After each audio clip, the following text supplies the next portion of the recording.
Ladies and gentlemen, fellow traders, friends, welcome to the live show. Good to have you here. Hope you're all well. Hope you're all making loads and loads of money. Let's have some coffee and get on with it. Let's have a look at today's trades and let's see where we stand. And let's see how we're going and let's see what's happening this week. I believe old Donald was sneakily hiding in some other way, getting back from Turkey, whatever the case. Was quite an interesting one, to be fair. Looks like the politics are still on the go and there's still things happening in the background. Hello, Blue Mango. Good to see you again. US dollar Japanese yen is not playing ball at the moment, but it will play ball. There is a large amount of money waiting at the top here, just waiting to be taken so they can come back down again. And I expect it will come back down again, because if you go and have a look at the Euro JPY, it's come back up into this resistance, and that resistance, in all likelihood, that liquidity will probably push it back down again. What's the one thing you look for in the markets? Liquidity. What else could you possibly look for in the markets? But the S&P 500 is the interesting one. It seems to have hit this level and hit this solid level. Doesn't seem to want to go past here at the moment. Lots of things going on in the background. Now, this could be a continuation pattern to the upside, but doubtful. I think it's more like it needs to relax a bit, come back and maybe do a retest on this level before going back up again. And the reason I say that is if I look at the NASDAQ is doing something similar. It's sort of bounced up. It's hit this level. It's kind of hit this. If you look to the left here, you'll see there's liquidity in this area on the 4 hour. Seems to be taking that. So it's probably going to come down a little bit before going back up again. And I think it's very dependent on what actually happens in the world at the moment. And I have to say that it is due for a little bit of relaxation. So it's going to relax down just a little bit. Oil is all the way back up at 90. Shot through, broke the structure here. So I got to say, even though it's sitting in the liquidity, you've got to look at this for what it is. I mean, while it is sitting in there, it has also broken the structure to the upside. So it is looking kind of bullish as it stands at the moment, apart from the fact that there is this one level here in the middle, in between, in the middle, Cyril, which is holding it up. This resistance on the 4 hour, which is saying, you know what? I'm a line, you better not go past me. So it's kind of trying to stop the price here, trying to keep it below that. It's interesting. It's also probably a round number at about 90. So yeah, there is a level here holding oil up and stopping it from going to the moon, as we always say. So what can you guys tell me? Hello, imaginary user. Good to see you. Good to have you back. Good to have you here. It's always lovely to see you guys again. Every week, Tuesday and Thursday, the live shows. Here we are doing the live, doing the usual thing. Today I'm going to talk a little bit more about support and resistance. Like, that's the system that we use. I mean, what more do you need to trade? How much more do you need to trade? All we need is a resistance level, a support level, because all we're looking for is liquidity in the market, and that's all we need. We don't need anything else, actually. Yes, you can use the trend lines like I do to give you counter and to give you trend and to tell you where you stand in the market. But effectively, all you really need at the end of the day is a resistance area and a support area, an area of liquidity, an area where you know all the money is and where it's lying about. That's all it's about. Nothing else. Gold has come up into this 4 hour area of liquidity, resistance. It's come up into this resistance and it's kind of held up here. Doesn't want to break through, but because this is on the 4 hour and the main resistance I feel on the daily is much higher, I think it will possibly break through this resistance and move to the upside and actually give us a better move than what it's doing at the moment. But that said, if the indexes start correcting now and start giving up and saying, well, we've had enough for a couple of days, so we're going to relax a bit and do a bit of a correction thing, then in all likelihood, gold's probably gonna do the same thing. It always does, but it always does the same thing, doesn't it? What have we got on the UK 100? The UK 100 is relaxed back into this level. I did think it was going to break out and go, and it might still do that, but at the moment it's kind of relaxed over into this level. It's also broken its trend support, so I'm kind of looking at that as a maybe not sort of trade. The DAX had broken out nicely, but it's also the same as the NASDAQ, same as the S&P.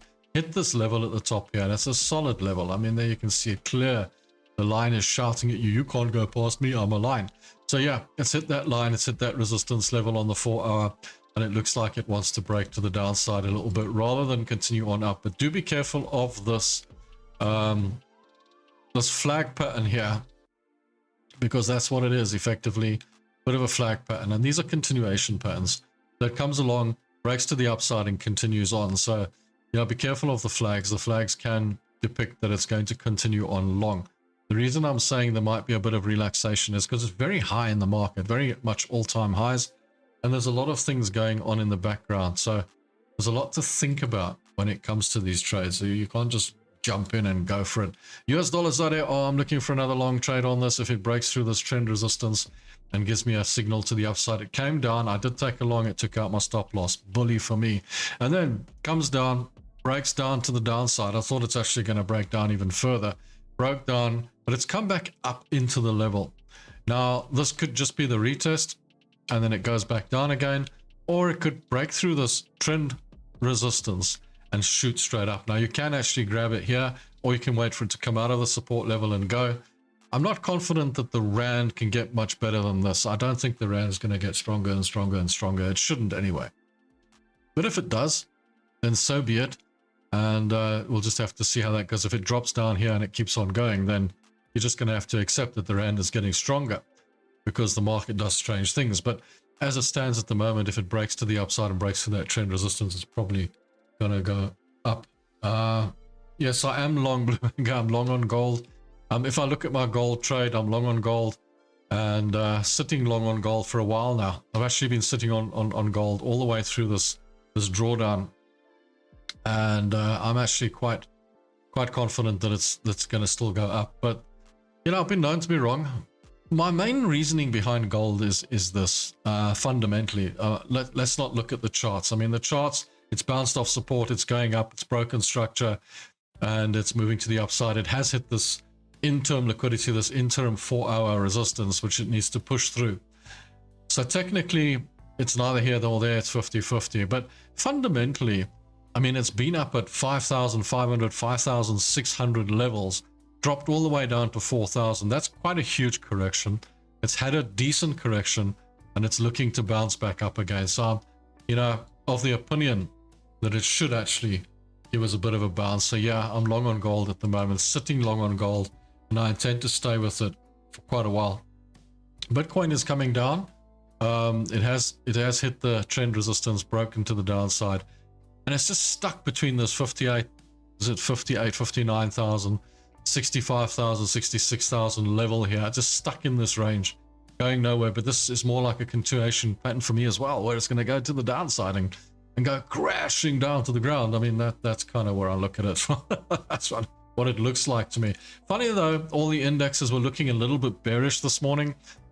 But the Nikkei is looking bullish. That's looking strong. I mean, it's broken out of its downward spiral down here, down this downward trend channel, broken to the upside, and it's really starting to move up now. So the only thing that's holding it up is, once again, nasty little line over here that says I'm a resistance on the 4-hour. That's the only thing that's kind of holding the Nikkei up at the moment. So it could cause a little bit of a correction as well. Worst case scenario, down to these levels and back up again. Looks like all the indicators are planning for a little bit of a correction and then straight back up again. I don't think it's going to come down for long or anything to that effect.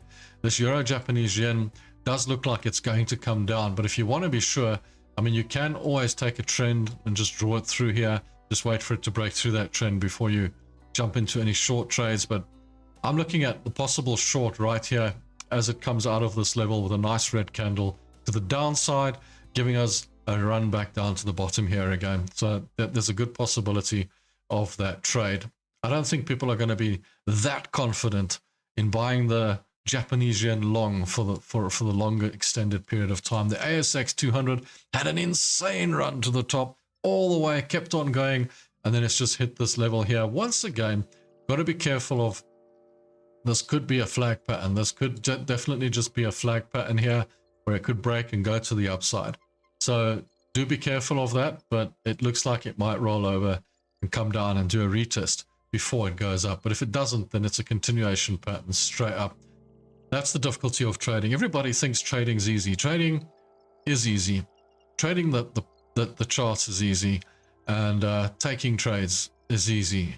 The difficult part is managing it. The difficult part is the risk. The difficult part is being able to control the trades. And that's what people don't get. Everybody thinks it's just straightforward and simple.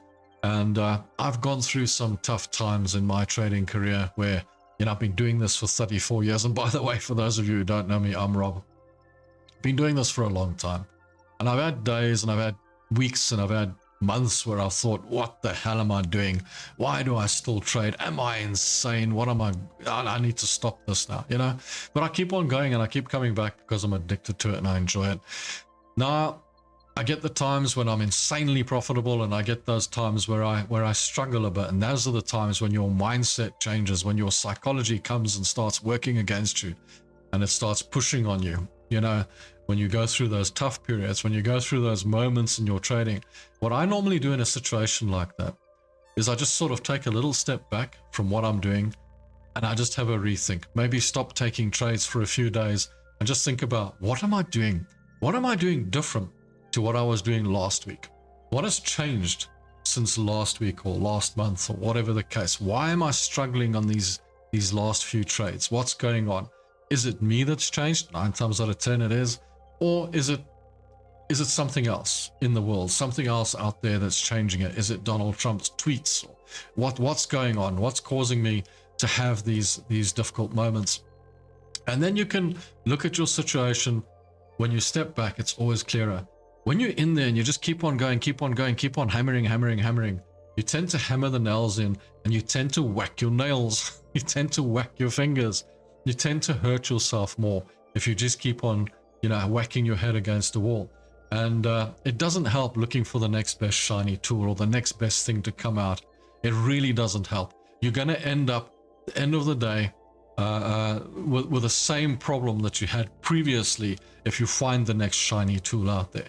The next shiny tool is not going to bail you out. It's not going to change anything. You're still going to be sitting with that same old issue. So you get moments where you got your highs, you got moments where you got your lows. The funny thing about the stock market, the forex market, the trading market, the market that we're in, day trading, swing trading, position trading, whatever trading you do, it's never an even keel. It's never constant. It's never a smooth sailing job. It's either all-time highs, all-time lows. There's never that moment or that lull where you can say, no, everything's just easy. I can just come in every day, just click a button, make some money and go and carry on. That's not as simple as that.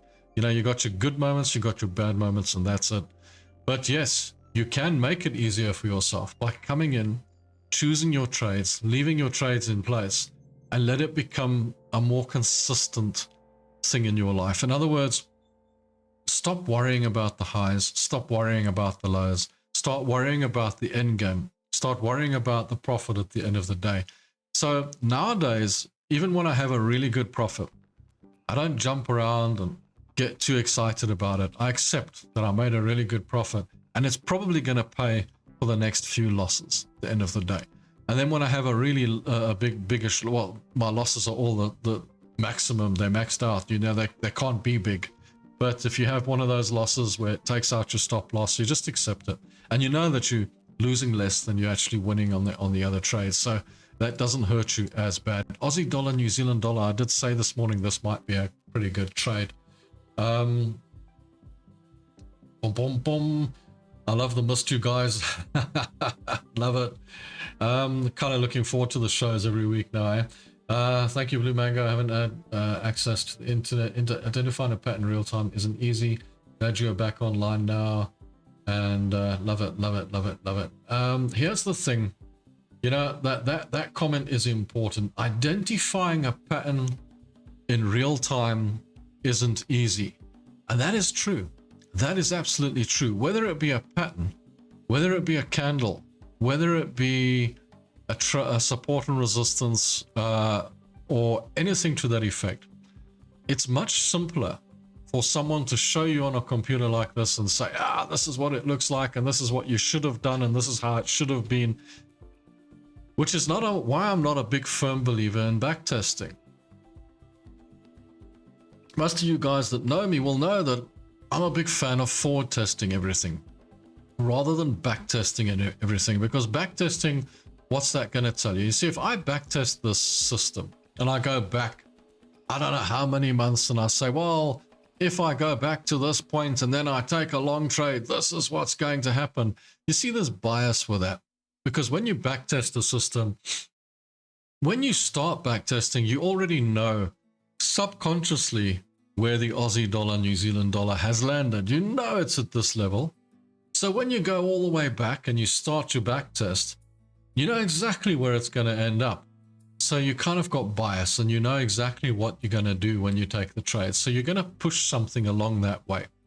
Now, backtesting something mechanically is also not going to help you a lot, because mechanically every single system works effectively. If you tell a robot to trade for you, it's going to work in a certain way.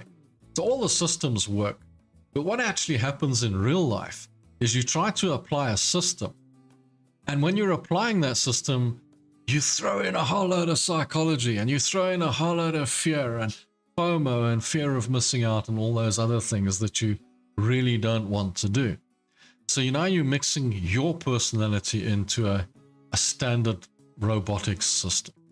And that robotics system, while it could work on its own, is going to get affected by your psychology moving it around. So when you backtest something and you get a result from it, it's not really going to give you a good result. It might give you the mechanical result, or it might give you the result with your psychology in it, knowing what's going to happen next. What you actually need to do when you're backtesting a system is, rather than backtest it, is say, look, I'm not going to backtest this. You know what I'm going to do?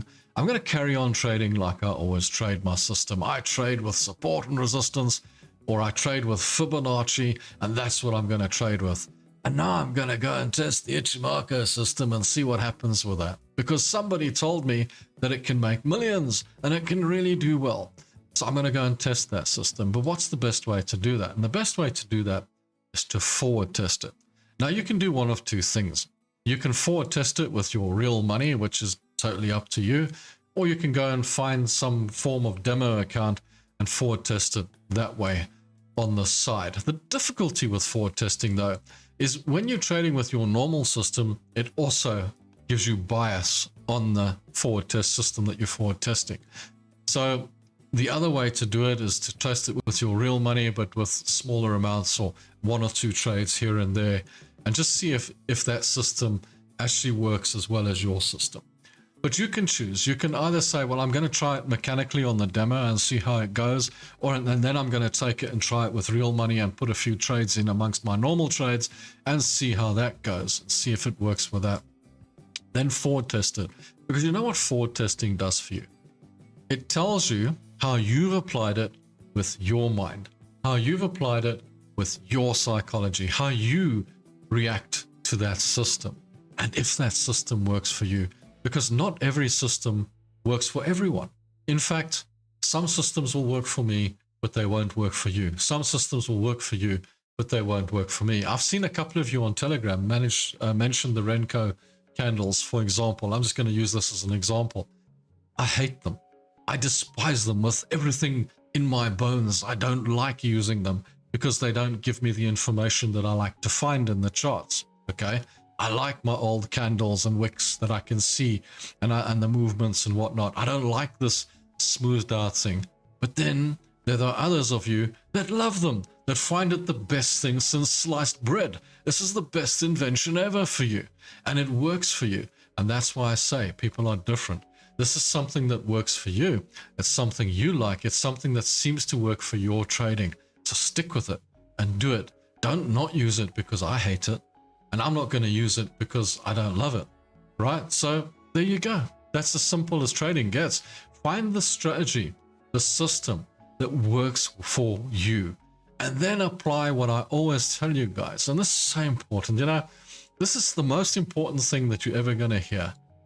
Charts are not going to make you money, and win rates are not going to make you money. Candles are not going to make you money. Red candles, green candles, purple candles, white candles, whatever color candles, lines, indicators, they're not going to do anything for you. They're not going to change your finances. What's going to help you is understanding that you need a business plan, understanding that you need to manage your risk, and understanding that you need to make more on your winning trades and lose less on your losing trades, and have a plan over a period of time. You're not going to win every trade. In fact, you're going to lose half or more than half your trades. We always tell you this.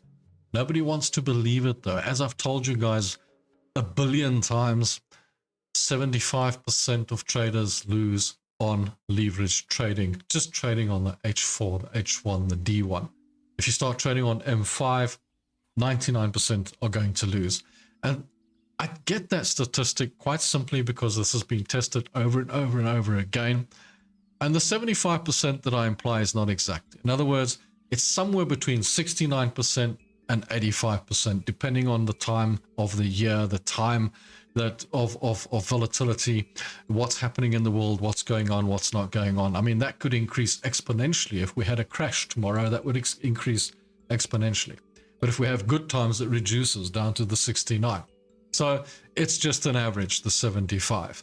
And if you want to know where you can see that, you can see it on just about every broker that gives you a contract account or gives you a futures account. They list it on their site. A reputable broker will always have a little bar on top that says what percentage of traders are losing money at that particular time, and you can actually work according to that. Let me just have a look here. Hey, how's it? Rob, can you please elaborate on where you usually put the stop loss? On the other side of the trend line or above, below support and resistance, or in an area where the trade has finally gone wrong? I will do that for you right now. We will go into stop loss and where to put it. I'm trying your system on demo, Rob. It's slowly becoming profitable. I had to become pickier with choosing trades, just a couple or maybe 3 if they come up. They are people who use lunar cycles for trading. I've heard of those people. There's quite a few, to be fair. Lunar cycles, imagine the lunar cycles. Oh, that's brilliant. Yeah, so I'm going to go over the stop loss thing for you. Absolutely, let's do that quickly. I wonder if I can actually get that thing out of there. It doesn't really matter. Okay, so what you're going to do is you're going to say, I want to take a trade on the Aussie dollar, New Zealand dollar. Let me see if I take this out of here, if I can get that back in there. And let me see if I can get this thing back in here, because it's like position size calculator gadget. Actually,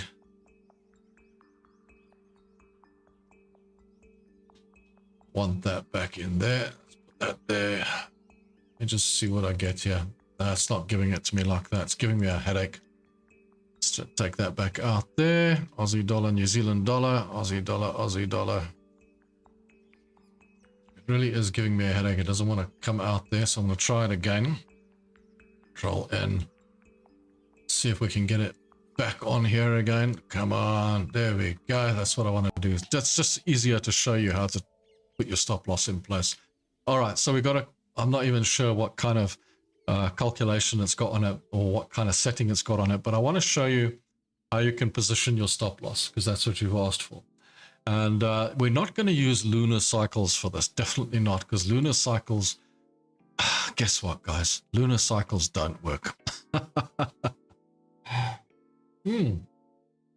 They turn people into werewolves or something like that, I don't know. But anyway, let's forget about lunar cycles, shall we?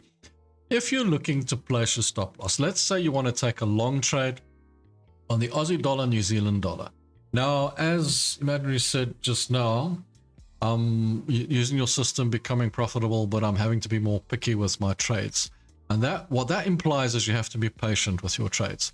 In other words, patience is a virtue, and the struggle with trading is being patient.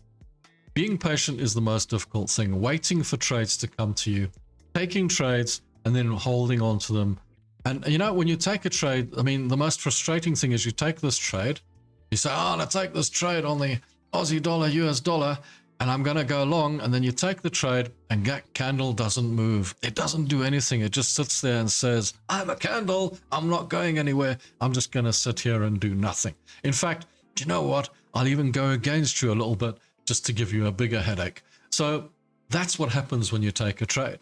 So trading should be insanely boring if you're making money. It shouldn't be exciting. And the difficult part is to wait for those trades to come to you, to find those trades. As you said, you've got to be pickier with your trades. So do yourself a favor, be pickier, be patient, and take the right trades. Don't just take every second trade that comes out.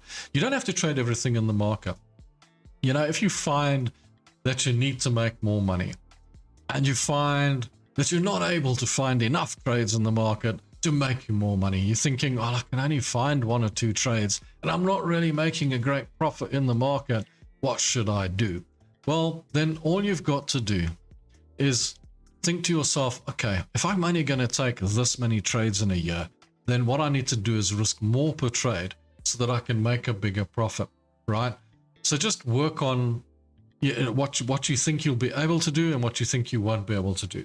Because don't say, well, I'm now going to risk $10,000 per trade because I need more profit, because I only take 3 trades a month or something like that, and then take 20 trades a month and wipe yourself out, because that's not going to help you either, is it? So what you really need to do is think about the size of the trades that you need to take and the amount of trades that you're going to get. So this is a good trade. This is a long trade here. Okay, so you're going to look at this and say, I want to take a long trade here because it's come into support. That was complicated, wasn't it? Right? I mean, why are we going to take a long trade here? Because it's coming out of support. That's it. There's nothing else to this trade. There's no more complicated, fandangled stuff going on here. I'm not drawing little lines and little objects and little lunar cycles and all that type of stuff in here, and moving the moon 5 degrees to the left and then moving Mars 5 degrees to the right and then saying, if that stops there, then I'm going to take a trade. No, my whole basis for taking this trade is a green candle coming out of support, and on that we can take a trade. So then what we do is we say we want to take a long trade. So if you want to take a long trade, then what you got to do is you got to say, all right, I want my stop loss down here. The first thing you do is look for your stop loss. Don't look for your profit. Forget about your profit. You haven't looked at your profit yet. The first thing you want to do is look at how much could this trade cost me? How far could this trade go wrong? And how bad could it go? Because then you know what size of trade you need to take. So then you look at this and you say, well, if the trade gets to this level here, I'm going to lose $1,000, $969, if that's your risk amount on your account or whatever the case. So you're going to say, I'm going to take that trade there, and that's my stop loss. Can I make more on the win? Is it possible for me to make a bigger profit than this loss here? Okay. Then all I got to do is take that up. Now, if you think you're only going to get to this level, then you look at it and say, well, I'm not going to make that much reward for the amount of risk that I've got. This trade's not worth it to me. It's a waste of time. I'm not going to go for it. I'm not taking that trade because it's just not going to get me enough profit. But if you feel that you can make a profit all the way up here, well, that's a different story, isn't it? Because suddenly the green's covering the whole screen and the red's just that little bit down there. So now you've got a different picture. Now you've got a picture that's saying to you, well, actually, do you know what? That's a good risk to reward. I'm going to make more on my profit and lose less on my loss if the trade gets to that level. Now, I'm not going to take this trade right now. I haven't looked at it. I'm just doing this because I've done this a couple of times on the on the live show and then come back and gone, But anyway, there's the risk and there's your profit. And anyway, that's how you look at your risk to reward on a trade. So if you want to take this trade on the Aussie dollar, New Zealand dollar, which is on the other side of the world for me, and I'm always asleep when this trade happens. But if you want to take this trade, work your risk first, work out where your risk is going to be, below the prior low, below the support, in an area, look, to be fair, if the trade gets to this level here, surely you and I will both agree that this trade's done, okay? Let's just make sure of that. Let's go to the day chart. If the trade gets to this level here, so I'm just going to draw the line in. If the trade gets to this level here, okay, somewhere down here we had it, right? If the trade gets there, look at the distance it's got to fall if you stay in the trade. I mean, it's insane the amount of loss you could be sitting with if you didn't get out of the stop loss. So that you know if the price gets to that level, you're in trouble. The trade is invalid. It's no longer worth keeping that trade. So you put your stop loss all the way down at that level there. And then you work out if you can make a profit to the top side. That's all you're looking for. That's as simple as it gets. Now, you could be risk adverse and wait for the trade to get through that trend resistance and be a little bit more complicated and wait for the moon and all that kind of stuff. Because if it breaks through that trend resistance, then you've got a confirmed trade. Then you've got a counter, and that gives you confirmation. So you can do one of two things. You can do what I was saying a moment ago and go, you know what? The trade's come out of the support. It's a green candle. I'm going to go long. Or you can wait for it to break through that trend resistance and give you confirmation. That will still actually give you a pretty good trade, because even if you took that trade, that would say that the price is up there. Okay, so the price is somewhere around there on that trend resistance breaking through. That would give you your profit up there and your stop loss down there. It's almost a one-to-one. It's not a bad trade because you can push it up and you can manage it and you can follow it. So you can do that as well. You can trade on a one-to-one and try and make money that way as well. So we'll look at the gold trade. Gold trade not looking too bad at the moment. That looks decent. Right. Those lunar cycle stuff come from GAN. You know, everybody's all through the years has invented trading systems, charting systems that make all the difference to your life. You see, when I started trading, we had pens and pencils, we had a line chart, and we would draw a channel. I'd draw a moving average through it, a 20-day moving average through it, and we had to calculate that by hand, by the way. And then if it was above the line, I'd buy, and if it was below the line, I would sell. One-to-one money, that was it. Along came computers, along came technology, along came leverage trading, and along came all these fancy fandangled people with all their wonderful plans of mice and men, all the new indicators, all the systems, all the things coming into play. I got caught up in it so badly. I got caught up in all of these indicators. That's why I can actually help you guys and show you how to use those indicators if you need to. Most of them anyway. Some of the new stuff, not so much. There's some really new things that have come out that people have brought up, and I look at it and think, I'm not even going to try. I'm not even going to try and look at it. There are one or two things that I did look at, which proved to me that it's just all BS. Things like ghost candles, things like that. I looked at it and I was like, oh, come on, man. Come on. It's like the lunar cycles. Goodness me. But I got caught up in the beginning, in the early years of computers and technology and that, of all these cycles, all these indicators, all these different systems that you could trade with promises of making loads of money. I've got this new system and it will never fail and it'll win every single trade. I mean, I bought into it, hook, line and sinker. I don't know, 20 times. How many times? I don't know. I would look at it and think, well, that's actually going to work. That's actually quite good. I actually didn't think that charts weren't going to make me money. I also thought that if I could just win more trades than I lose, surely I'm going to make money. I'm going to be profitable and I'm going to have tons of money lying in the bank. I didn't know that charts can't make you money, that win rates can't make you money. I didn't know that at the time. It took me years to figure that out. And I sit here and tell you guys that, and there's a number of guys out there, or people or ladies or men or whatever the case, that will not believe me, that will in all heart will say, no, rubbish.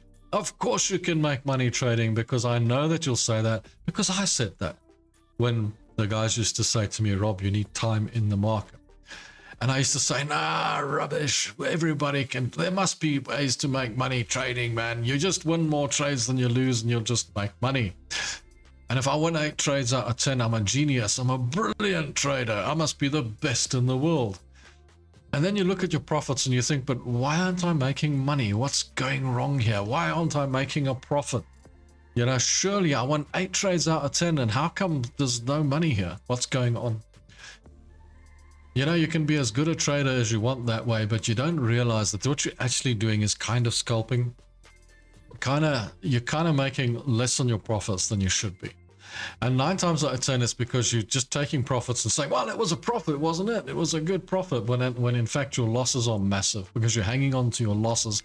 Most traders do that. Most traders hang on to their losses for dear life, and I don't know why, but it's something that we do as human beings. We cannot accept within ourselves psychologically that we might actually lose a trade. We cannot accept within ourselves, it's almost embarrassing for ourselves to actually lose the trade. So you'll hold on to the trade because you haven't lost it yet, in your opinion. But you're so far in the red, it's ridiculous. But you'll hold on to that trade for dear life because just in case, you might get out of it, and then you'll say, I didn't lose that trade, and you can boast to the fact that you didn't lose it.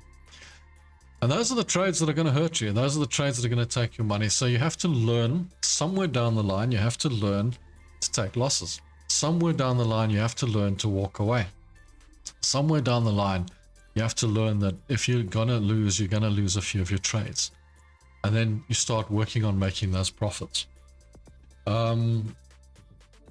I think we should learn to trade with lunar cycles, though. I really do. I think it's brilliant. The best one ever. That'll be good. I'd like to see that one. Yeah, perfect. Yeah, so I hope that helps you with the stop loss. And always remember, the other thing with stop loss, always remember, always keep your risk the same. Never change the risk. This is a very important one, because if you change the risk on every single trade, if you keep on changing the risk and you don't know what your risk is on the trades, if you're just like willy-nilly, okay, this trade, I like trading the S&P, so I'm going to risk $5,000 there. I hate trading the FTSE, so I'm going to risk $100 there. You know which one you're going to lose, don't you? You're going to lose the one that you risked more money on. That's just how it goes. So you've got to keep that risk the same on every trade, on any particular account. So if you have an account and that account is applied with a certain amount of money in it, that's another thing. Don't let the money grow in the account. Don't let the money get smaller in the account. Try and keep the amount the same.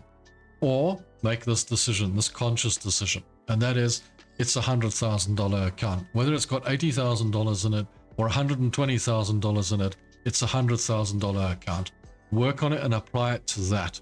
And then work your risk according to the size of that account. In other words, it's a $100,000 account. I'm going to risk $1,000 per trade on it. Now you might wonder, Rob, if you've got a $100,000 account, why would you only risk $1,000? Okay, let me put it to you this way. If you're trading, and this comes from years and years and years back when we didn't have leverage trading, I would only be able to trade with, say, $10,000, right? I wouldn't be able to trade the $100,000 because I wouldn't have it, so they wouldn't be able to trade it. So you trade with $1,000, 10% of a $10,000 trade would be $1,000, so that's your risk. You're trading on one-to-one because you don't have leverage trading, so you're risking $1,000 of your $10,000 that you now own. You actually own. Now there's a saying in the market that says, don't trade with borrowed money, okay? But we all do that because you're trading on leverage trading, no matter what, whether it's futures, whether it's calls, puts, whatever the case, whether it's CFDs, contracts for difference, whatever the situation, you're trading with borrowed money if you trade with that. So what you do is you look at it from this perspective. If I have $10,000, I'm going to have a $100,000 account because that's what they're going to give me. All right, I can trade $100,000 with my $10,000. So now what I'm going to do is I'm going to say I'm not going to risk the $100,000. I'm going to risk the $10,000 and I'm going to risk the 10% of my portfolio. With my portfolio being $10,000, not $100,000. Okay? $100,000 is the money I can trade with. The $10,000 is what I own. So then I'm going to say, so if I trade on a $100,000 account, I'm only going to risk $1,000 because that's $1,000 of my wealth, for example, on that account. And then that's 1% of the account that you're trading. That doesn't matter. You're risking your real money, okay? But what you've got the opportunity to do now is trade with a bigger account and make more money on that bigger account. You see, if you risk $10,000 on that $100,000 and you lose that trade, you can only lose one trade because you've only got $10,000. Get that? If you have an actual $100,000, then you can risk that $100,000, and then you can trade with $1 million, and then you can work according to that. So that's how you work your trading. That's how you work with your trading. So keep in mind how much real money you've got against how much money you can trade with. If you're trading on a funded account, that's a completely different picture. Then you've just got that amount. Let me try and think this over. If you have a funded account, effectively you've got a certain amount of drawdown that you can take. But if you think about it, it works very much basically back to what I just said now. If you had real money and you were trading that amount of money, you would only be allowed to lose that amount anyway, because that would be your real money. So risk it according to as if you had real money. Greed is one of the things that takes people out of the account quite quickly most of the time. Greed is one of the worst effects of trading. Volatility can still affect my stop loss. We must bet the house when Venus lines up with Pluto and Saturn turns red. I agree. I think that's a good idea. Now the question is, so volatility doesn't affect your stop loss? No, volatility, you see, it can still affect my stop loss, but the difference being the volatility, small volatility. So for example, if there's a little bit of volatility on a CPI data or a jobs figure or something like that comes out, then it's not going to affect me so bad. So these little news items at the bottom here, that's not going to affect me as bad as it might affect somebody else, right? 9 times out of 10, I won't get taken out of the stop loss because of that. And a good example is when I've got a really decent stop loss, like on the US dollar JPY. There was a lot of volatility towards the end, didn't take out my stop loss, and it came down. So I end up staying in the trade a little bit longer. The downside to having the wider stop loss is you're going to make less profit. And that's why a lot of people bring their stop losses in close, because of greed, because you want to make more money on the trade. So the mistake that you're making is when you want to take the trade, instead of looking at it for what the risk might be, you start looking at it for what the profit might be. So if I look at this trade that we did the example on, instead of looking at it for what the loss might be, you look at it for what the profit might be. So then you're trying to make as much profit as possible to the upside, and then you work your stop loss into place. Trouble is, your stop loss ends up being far too close, and it gets taken out every single time without fail. Rather than look for the stop loss first, and then put your take profit in place. But then you're going to make less profit. I mean, you're not going to make as much profit if you're putting your stop loss further away, because that's where your risk is. But you're going to stay in the trade, and you're going to win more on your wins and lose less on your losses. And you can just take more trades. You know, we sit here and we say we're impatient. We can't wait for trades to come to us, right? So we want trades to come quicker. We only get a few trades swing trading. We don't get millions and millions of trades every day. So why are you concerning yourself with something like that? Because if you find a trade today, you take it, you put the stop loss wide so you can stay in the trade, you plan the trade, you've got more on your win and less on your loss. You can leave the trade in place, walk away, and go and look for another trade. So then you go and look for another trade, and you go and find another trade, and you say, oh, I want to take that trade now, and it's in place, and you can add that trade into the portfolio because your stop loss is far enough away for you to know that you can add these few trades in.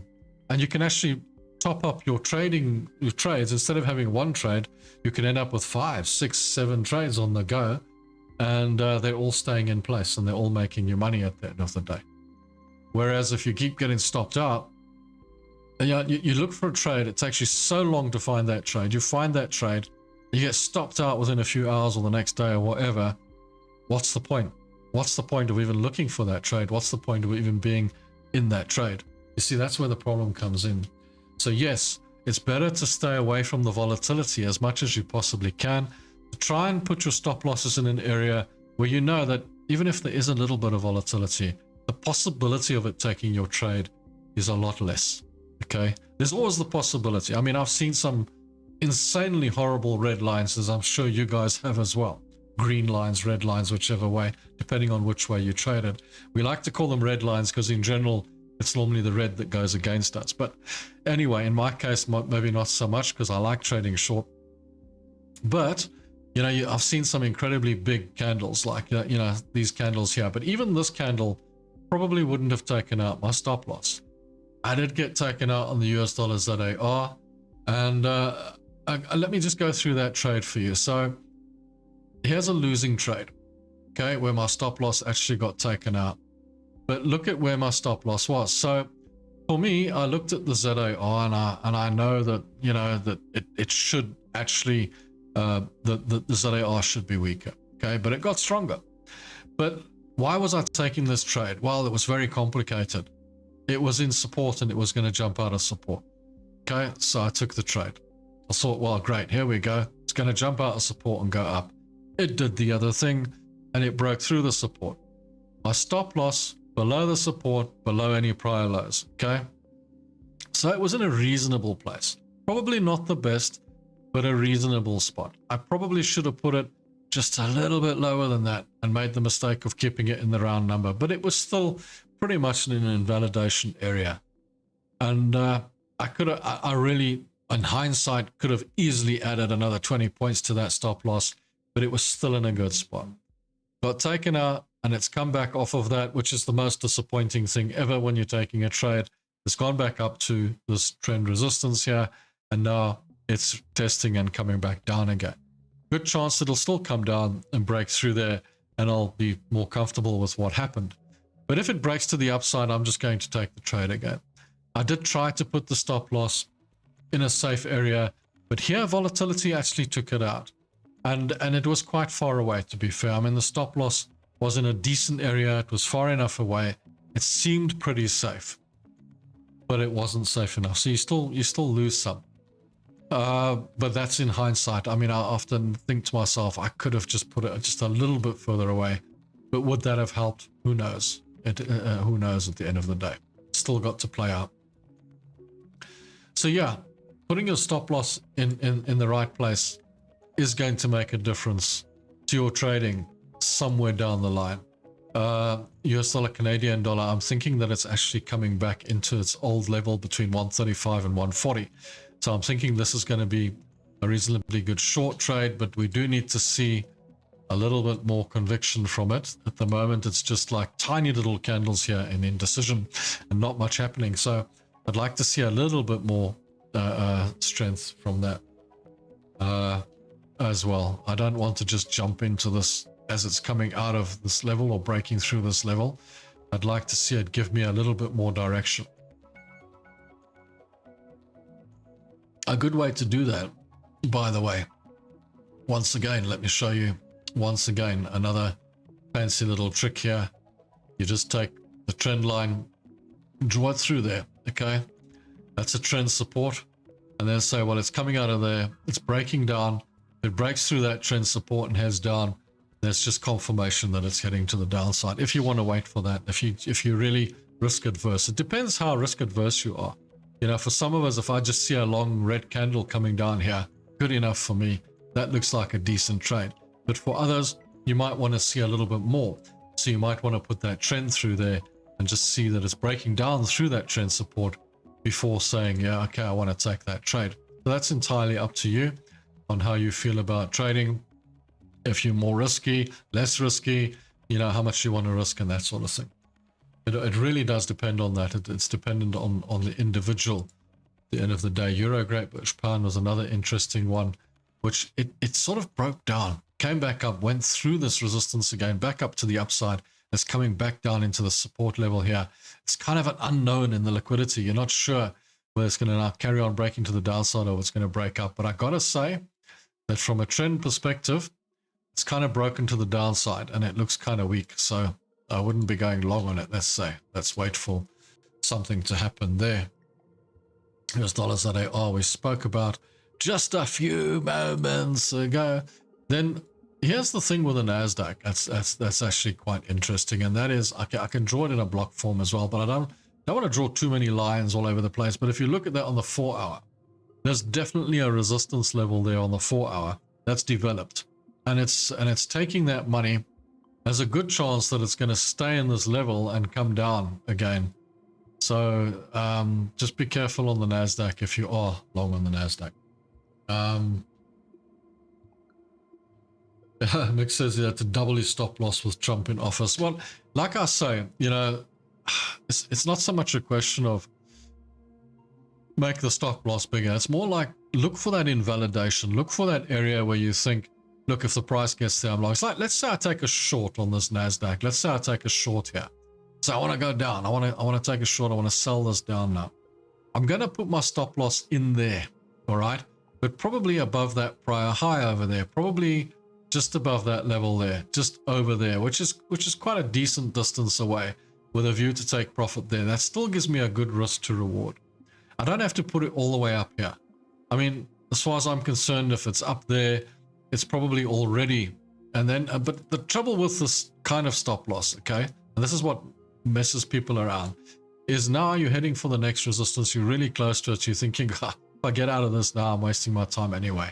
But I would put my stop loss somewhere in there, just above that prior high, because then I'm wrong and it could break through and just carry on going up anyway. If you really want to be safe on this one, you could put your stop loss above that resistance as well and look for profit all the way down here. You're still going to come out pretty close to a one-to-one. Just depends how you feel about it. So that as well, you could do that, okay? But keep your stop losses as far away as you possibly can so that you can stay away from that ridiculous volatility. Because, you know, the thing is, this looks like it's short. Clearly, it looks like it's short. But all he has to do is make some silly speech, and this breaks up and it breaks through, and it's going to take out your stop loss just so quickly. So, you know, you just got to, this could turn around and just fly up just because somebody says something. You have to be careful of that. But technically, it looks good for a short, but then you got to put your stop loss in an area where you know it's probably going to be fairly good. But yeah, you don't want tight stop losses. Tight stop losses, fast stop losses, whatever the case, it's irrelevant. Just put your stop loss in an area where you psychologically feel, where you think, you look at the chart and you think, do you know what? If the price got there, if the price got to that area on my stop loss, would I as a person want to take the trade? Would I as a person want to take the short trade at that point? And if you say yes, then your stop loss is in the wrong place. It's too close. It's in an area where it's not invalid. So then that's not your stop loss area. So then look for the next stop loss area, put it out a little bit further and say, well, if I put my stop loss there and I saw the price get to there, would I take the trade? Would I take the trade from there? And if the answer's no, then that's the stop loss area. That's the area you want to be. There was once a person that used to say, choose your stop loss, okay, and say that's the area where I want my stop loss. And then go, all right, I'm not going to take the trade. I'll take the trade from that stop loss area. That's where I'm going to take it from.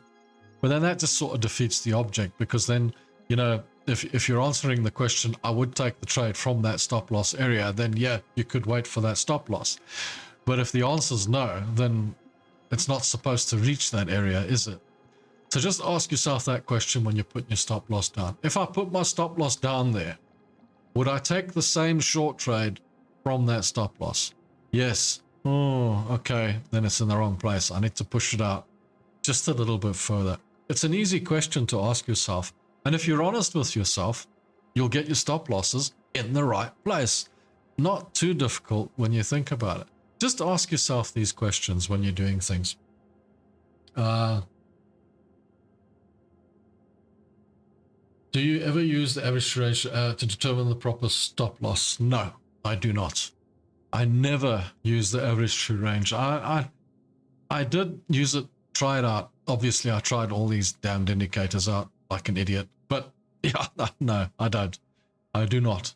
I use my psychology, my mind, to determine where I think the stop loss might be. As I said to you now, I'll actually ask myself the question, if the trade gets to that price, would I take it? If the answer is yes, then I'm thinking, okay, then I'm in the wrong place. I need to move it out a bit further. But no, average true range. Average true range works on the lower time frames, not on the higher time frames so much, by the way. Not a big fan of it, to be fair. It can work. It's like Bollinger Bands. I mean, I've never been a big fan of that either. It doesn't really bode well for proper swing trading and that sort of stuff. Most of those indicators effectively are lagging indicators anyway. I've recently started using ATR, average true range, and found it very useful. I agree with Blue Mango. If it works for you, like I said at the beginning of this show, anything that works for you. I mean, like I've said to you guys before, like I said to you at the beginning of the show, some of you guys mentioned that you're using Renko charts, you know, the easy flow. I hate them passionately. You love them. If they work for you, use them. So for this example, the same thing with average true range. I don't like it, but you like it and it works for you. Then you use it because it works for you. And if you feel it makes your trading easier, then continue on with it and make sure you use it. But for me, not a big thing. Not a big fan of it. But then I'm not a big fan of having things on my charts as well. As you can see, I mean, even there's too many lines on this NASDAQ right here. There's too many. I've drawn lines on here for myself. They're not indicators, they're just lines, right? Resistance, liquidity areas, that's it. For me, there's actually too much on my chart. It's too much. I actually need to take this out. I prefer, the cleaner the charts are for me, the better, because then I can work with what I've got. But you know what I used to find is when I was working with all those indicators at the bottom, the MACDs, the stochastics, and the volumes and the RSIs, I'd have like 4 or 5 at the bottom, and my chart was the size of a watch. I mean, it was tiny. I mean, you squash it all down into this little space, this tiny little space, and you can't really see what you're doing. And no, I much prefer to have more space on the chart and be able to see what I'm doing on the chart than having it all squashed up and squished up into a little spot, you know, and then having all these indicators all over the place. My favorite indicator of all time is the RSI, the Relative Strength Index. And it's old, it's decrepit, it's vintage, but it works. It's the one indicator that I'm very, very confident that gives you good signal. But you have to have deep pockets to trade with the RSI. Very deep pockets, because the market can remain overbought and irrational longer than you can remain liquid. And that's, you see, so the pros will, for example, if a trade is way overbought and they want to sell and the RSI is showing it as way overbought, then a pro will sit and they'll start building a trade and getting into that trade on the RSI. They'll keep on, they'll build into it, build into it, build into it. But you should remember, institutions and pros don't have stop loss because their trades are too big. They've got massive, massive, massive trades. So they can't have stop loss. So they're working with their money and they're piling money into the market, but they're piling in based on the fact that it's overbought or oversold. Now, the problem with that also is I've seen where the RSI itself will release and come down to, you know, from overbought to oversold, and the price will still remain pretty close and pretty much where it was. You know, you get that scenario as well. That's not the best indicator. The best indicator in the world is none, and the best indicator to use is price action. So yeah, but if you want to, RSI is a good one. Volume, what it does for you is it tells you if that move is genuine or if it's a load of old rubbish. You know, if you look at a move and something really happens and there's like everyone's running and there's the volume indicator saying, yeah, there's lots of people involved in this, then that's decent. But if it's like sad and unhappy and going down while the price is going up, then effectively it's a terrible trade. Now, to think about, if you want to get your head around this, think about a marathon. 5 people running, and they run, and the one guy wins the marathon, and he's now champion on 5 runners. That's when the volume's like really bad. I mean, there's no volume, there's nobody there. Who cares? He won the race. He won the race against 5 other dudes.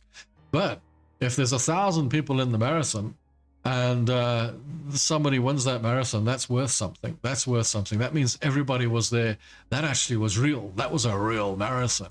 You know, you were actually up against something. So, you know, that's kind of like trading with volume as well. Volume, you just got to look at, you know, if there's volume and the price is going the same way, then you've got a good marathon. But if there's no volume and the price is going that way, then it's a bad marathon. It's not a good pricing. Okay, there's just a few people that have pushed it up, and that's not very good. Yeah, I've tried Bollinger Bands, and very often when it's at the bottom of the top, it keeps going deeper that direction, even combined with RSI. So for me, it didn't work. You see, like, there you go. There's something that doesn't work for you, but you found something that does work for you, which is ATR. I used the highest 1 period true range over the past 60 periods as my average true range, and it worked better than average true range. Now I just use very wide stops. You see, so there you go. Mick's using something slightly different. Works for him, works for them. I've had some luck with Bollinger and RSI and daily. Other time frames all failed. There you go. So you see what all the systems have got their advantages. All of the systems work. Everything out there actually works. Would you believe it? But it's because every single trader has got something that works for them. And when you look at charts and you think, well, I'm going to win every trade with this system, with this magic system, this magic win rate, these magic candles and these magic charts are going to make me loads and loads of money. And you look at the charts and you think, well, I can't lose because they told me that I can't lose if I use this system. And you find a system that works for you. But all you're doing is working with probability. That probability that what happened in the past will happen again in the future. But to work with that probability, you've got to find a system that's actually going to make you feel comfortable. A system that's actually going to make you think that I can actually work with this and understand this, something that works for you. For me, what works is no indicators. For me, what works is just trading with price action and understanding that if it comes out of that liquidity, it's going to go down. And if it comes out of that liquidity, it's going to go up. That's what works for me. Simplicity. That's what works for me. And then for somebody else, ATR, for somebody else, Fibonacci, for somebody else, Bollinger Bands, example, RSI, whatever the case. But now you've all found your system that works for you. You've all found the system that gives you the probability of your trade, because that's what you need to trade, the probability. And then you've got to look back and say, well, I'm going to take my trade based on that probability, because if I look at this chart all the way back to all the way down to the left here, and I go all the way back down to the right here, the probability says I should go short. So then I'm going to go short on that trade, and I'm going to plan my trade. I'm going to put my stop loss in an invalidation area, as we spoke about earlier. We're going to put the stop loss over there at the moon, and then we're going to, work out if we can make more on our profit. Now you take the trade. Now the point is, make more on the wins, lose less on the losses. Doesn't matter what system you're using. Now you've taken the trade. Now the important part is to understand that you've taken the trade as well. You're a swing trader, H4, D1. 5 minutes is different. 5 minutes you're going to sit and look at the charts until you go blind looking at the charts. It's going to drive you insane, okay? And you're going to make mistakes, and you're going to get in and out of the trades too fast, and you're going to be part of the 99% of traders that lose. But let's say you're a swing trader and you're trading on the H4, the D1, the weekly, whatever the case, and we call it swing trading now. Used to be called position trading, but it got changed somewhere down the way. But anyway, let's say you're now doing this kind of trading, the slow trading, swing trading. You take the trade based on all of this information behind you here. You take the short trade. What happens when you take the short trade is you want to sit and look at charts all day.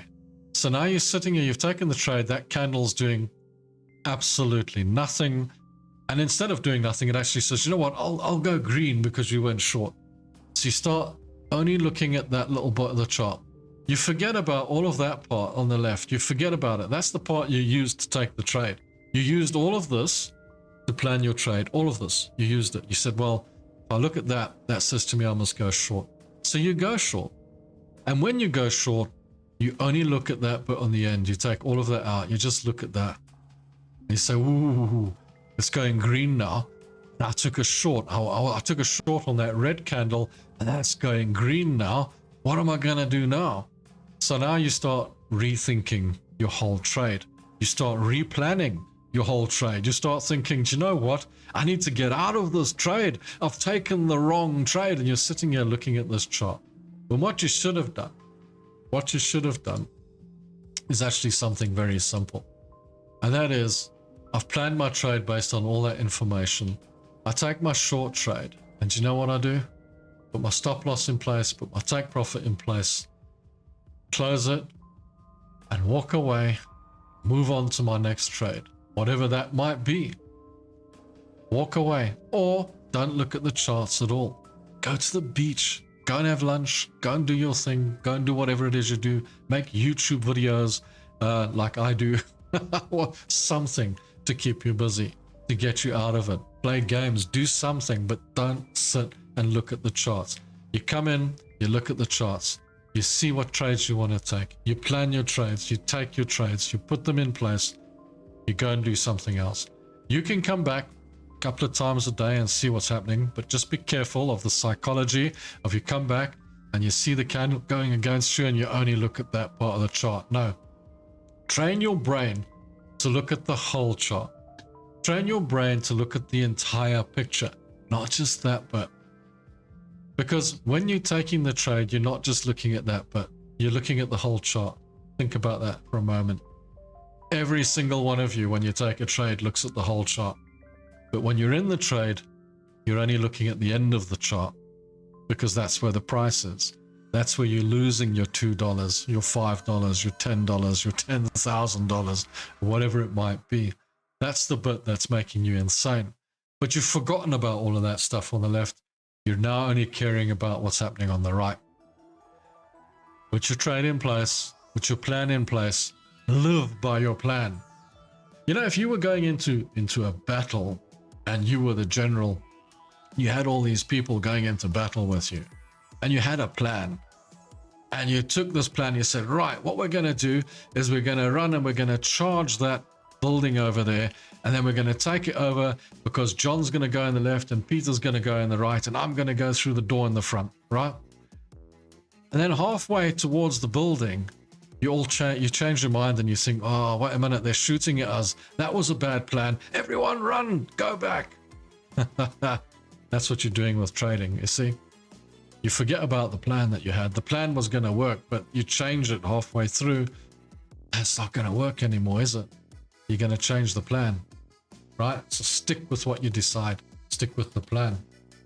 Good afternoon, Zwaneled. Good to see you again.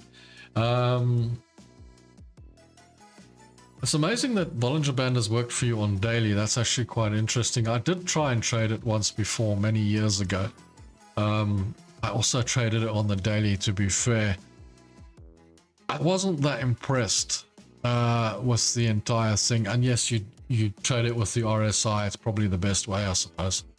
And but yeah, it didn't impress me much. I didn't feel comfortable with it. It wasn't working for me. You know, and then Bollinger Band can also work very close with ATR, you know, if you run it along those lines. Very similar sort of thing. A lot of the indicators are based on similar information and trading along the same lines and doing the same things and whatnot. But yeah, that's always interesting. So this gold trade, I'm really hoping that it's going to break to the upside here. I see there's a little green candle developing there and going up. That could work. That could work. And like I say, now here's the thing. I've been in this trade for a long time. You might say, oh, you've been in the trade for a long time. Yes, because I don't sit and look at the charts, and I don't sit and stress myself about where the price is. The price went into a bit of drawdown. I left it. It's been sitting on support. Now it's going up. It's going in the right direction. That's kind of how I work with all the trades. I don't worry about it too much. When it gets to my profit level, that's when I'll worry about it. That's when I start really working on a trade. When I really start working on a trade is when it reaches that point. When it reaches that moment when you're actually going to make the money. When the money is actually going to come in. That's the moment you start working on your trade. Now, the one thing you don't want to do when you're making a profit, when it reaches your profit, is go, I'm going to click out here. What you want to do is then take your stop loss, push it up behind the price, and try and push the price a little bit further. Think of it as like pushing it along, pushing it along, pushing it along, pushing it along. You're trying to push the price just a little bit further and try and make a little bit more money out of it as much as you possibly can. If it comes back and takes out your trailing stop, who cares? You made profit at take profit, so that's okay. That's not that bad. Even if it's $50 less or something, it's okay. You know, you've made profit at that profit. But don't just click out. And also don't just click out when you see your trade's gone into profit. Your trade's gone into a little bit of profit. You're targeting $3,000 and you trade out at $500 because $500 seems like a lot of profit. But you were risking $1,000, right? You're risking 1,000, gets to $590, like I'll click out of that because I made a lot of money. But actually not. What you've done is you've clicked out far too early when you could have made $3,000. Stay in the trade, just stay in the trade, pay the fees, stay in the trade and hold on a little bit longer, because somewhere down the line, you're going to make that profit. You're going to make that decent profit that you were looking for in the first place and targeting. Yeah, it doesn't make much, but does work. A bunch of systems started working when I switched them to daily. And I was like, how about that? Well, you know, daily, there's nothing wrong with daily. You know, when we started trading, when we traded with pens and pencils back in the day, we didn't have computers. We didn't trade on 4-hour charts. We traded on daily charts. The thing is, daily works well. And that's why I take my levels from the daily. Daily works well because all the institutions, all the pros, all those guys work on daily. Would you believe it? You'd think, they're working on 1-minute charts and stuff. No, they're trading with huge sums of money. So they work all their information off the daily. So when an institutional trader is looking for a level, they're looking for their levels of daily and they trade on daily. So if you're trading on daily, you're trading with the real money, and daily can actually do quite well for you. The reason we dropped to 4-hour is 4-hour just gives us a good entry and it gives us good information. It's a good place. I like trading on the 4-hour. That's basically why I trade on the 4-hour, for no other reason. But I could trade on the daily. I traded on the daily for years, particularly when I traded shares, when I only traded shares. I only traded on the daily because the daily information, and particularly before we had computers, we used to phone and take our trades and whatnot. We didn't know what our trades were doing during the day, which is what trained me not to sit and look at charts all day, because we didn't know what our trades were doing between morning and night. We'd get our price in the morning, we'd get our price in the evening. That was it. So yeah, as far as that goes, the daily does work. It will work, and it will always work, because the daily is the one time frame which everyone is familiar with, which all the institutions use, which all the big money uses. So daily will definitely be the answer for absolutely everyone. So if you're trading on the daily, you're trading on the best time frame in the market, the actual best time frame in the market. Absolutely. So daily will do well for you. I just take my levels off the daily and then drop onto the 4-hour. And then the 4-hour gives me trades. That's the only reason I trade on 4-hour. But I would say to anyone, if you're going to trade on any time frame, you know, choose the daily. In fact, even if you want to trade on the weekly, it's not a bad place to trade. I mean, especially for people that are working. Let's say you have to go to work during the day, or you have to be at a job, or you have to do something else. Then what's wrong with using the weekly? You can actually pick a trade, leave it and forget about it, and look at it again on the weekend, for example. Yeah, so the weekly, and it also stops you from worrying about your trades too much. You can leave them be. But if you want to trade on the daily, that's a good one. Even if you're working, you can trade on the daily as well. You can take your trades, leave them in place, and come back and check what they're doing later on. But even the H4 is not that bad. It works just as well. If you want to trade a little bit more relaxed, and you know, you're not caught up in it and having to be there all the time. But because I mean, even if you trade on the H4, you can take your trade and leave it.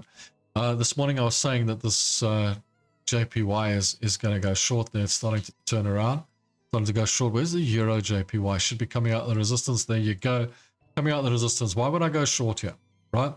Very complicated. It's come up, it's gone into resistance, red candle coming out of resistance, short trade. That's it, end of story. So that would be a decent short trade, Euro JPY. I was actually waiting for this one to see what it looks like. I'll wait for that candle to close.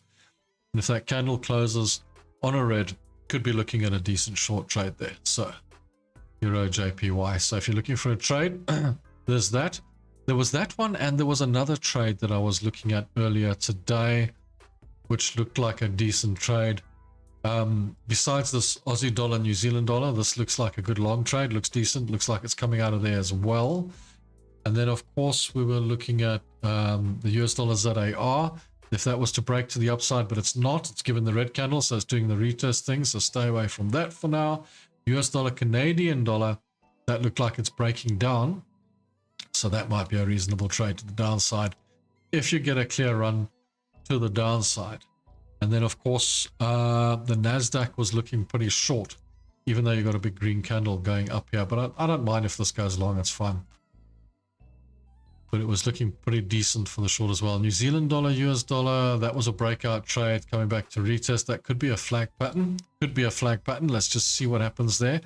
Great British Pound JPY, nice short coming out of this one as well. Not quite as good as the Euro JPY, because the Euro JPY was much closer to resistance, but definitely the same trade. Definitely looked like it wants to go down. So I would say my favorite trade here would be this one, the Euro JPY. This one looks quite reasonable. This looks like a decent downward trade that we could possibly get into. It looks reasonable at the end of the day. Okay.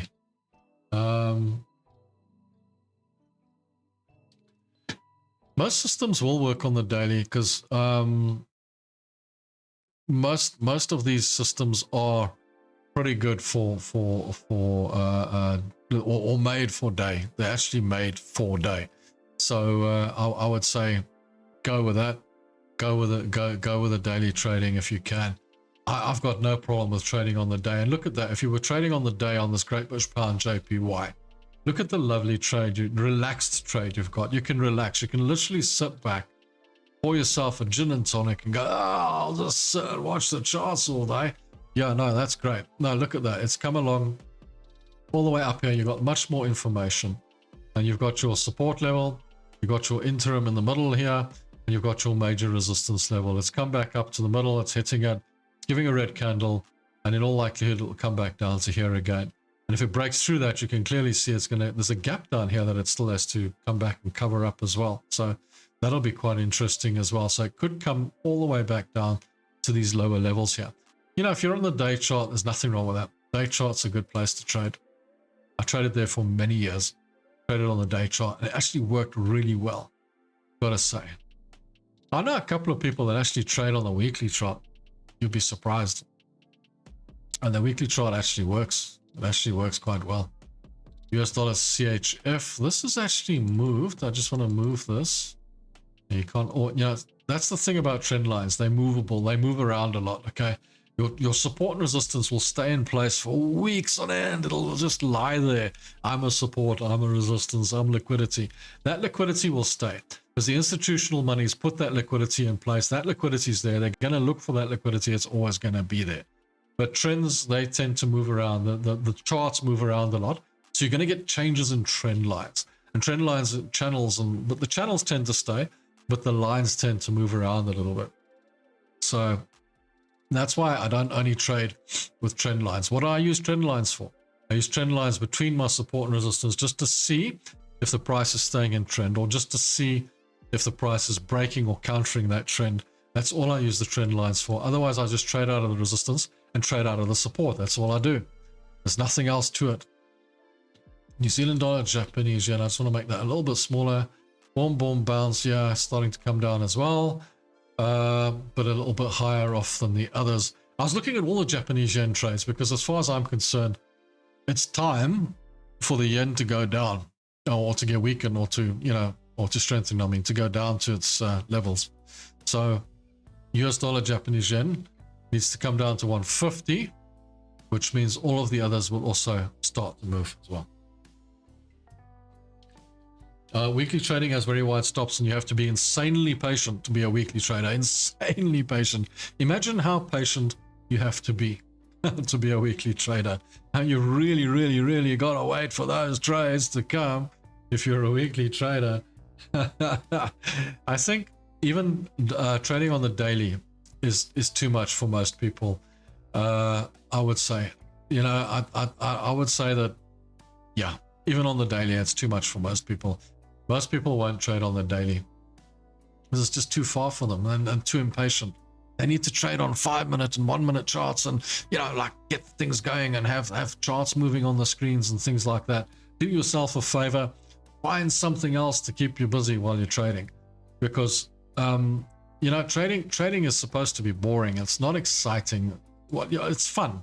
It's enjoyable. It's nice. And it's nice to make the money.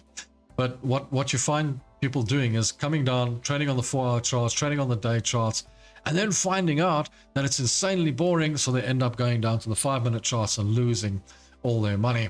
And you don't want to do that. You don't want to get involved in flashy lights and things, keeping your mind occupied and that sort of stuff.